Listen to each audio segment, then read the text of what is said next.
আজ ভাইদের সাথে চলে গিয়েছিলাম ঠাকুর দেখতে। নিশ্চয়ই ভাবছেন যে এখন আমি কি ঠাকুর দেখতে গেছি, সেটা জানার জন্য পুরো ভিডিওটা অবশ্যই দেখতে হবে।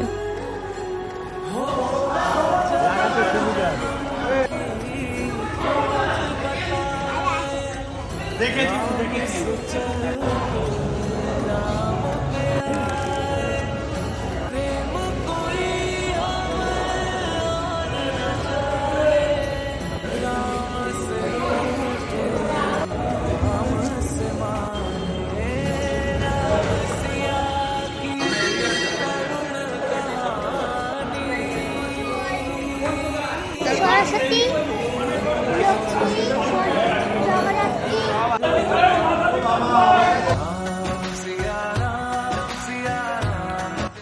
আজ আমি চলে এসেছি হাওড়া রামরাজাতলার রাম মন্দিরে।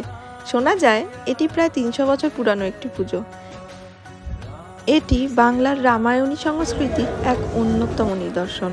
জমিদার অযোধ্যারাম চৌধুরীর প্রতিষ্ঠিত এই মন্দিরে রামনবমী থেকে শুরু করে শ্রাবণ মাসের শেষ রবিবার পর্যন্ত দীর্ঘকাল ধরে পূজিত হন সবুজ বর্ণের এই রাজা রাম।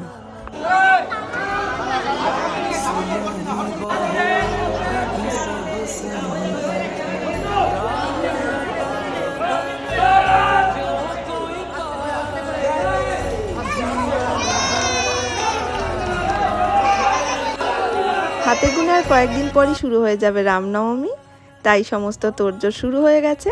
পরবর্তী ব্লগটা থাকবে রামনবমী স্পেশাল, তার জন্য চ্যানেলটা সাবস্ক্রাইব করতে ভুলবেন না। আজ এতটাই, দেখা হচ্ছে পরবর্তী ব্লগে। জয় শ্রীরাম।